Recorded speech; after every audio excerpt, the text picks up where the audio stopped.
যে 22টি হরফ মুরাক্কাব হয়, বাকি 7 হরফ মুরাক্কাব হয় না। এই বাকি 7 হরফ যে মুরাক্কাব হয় না মানে যুক্ত হয় না, ডানের হরফ বামের হরফের সঙ্গে যুক্ত হয় না। এই 7টি হরফ আজকে আমরা জানবো যে মুরাক্কাবের এই যে বাকি 7 হরফ যে মুরাক্কাব হয় না এটা কি কি এটা আমরা জানবো।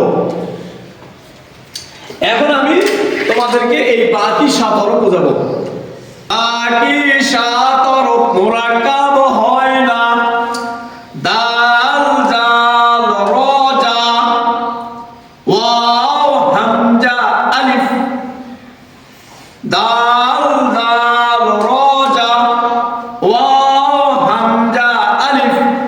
এই বাকি 7টি হরফ ডান দিকের সাথে বাম দিকে মিলে লেখা যায় না, এজন্য এই 7টি হরফ কখনো মুরাক্কাব হয় না। তাহলে আমরা জানবো ইনশাআল্লাহ যে 22টি হরফ মুরাক্কাব হয় মানে যুক্ত, আর বাকি 7টি হরফ মুরাক্কাব হয় না মানে যুক্ত হয় না। আমার সাথে সাথে তোমরা সবাই বলবে কয়টি হরফ মুরাক্কাব হয় না? সবাই একসাথে বলেন, বাকি 7 হরফ মুরাক্কাব হয় না, দাল জাল র জা ওয়াও হামজা আলিফ,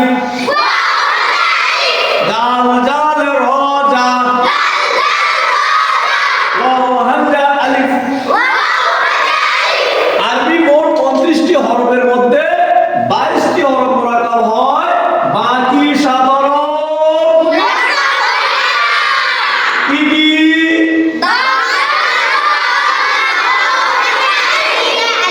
আমরা সবাই মনে রাখবো তো ইনশাআল্লাহ।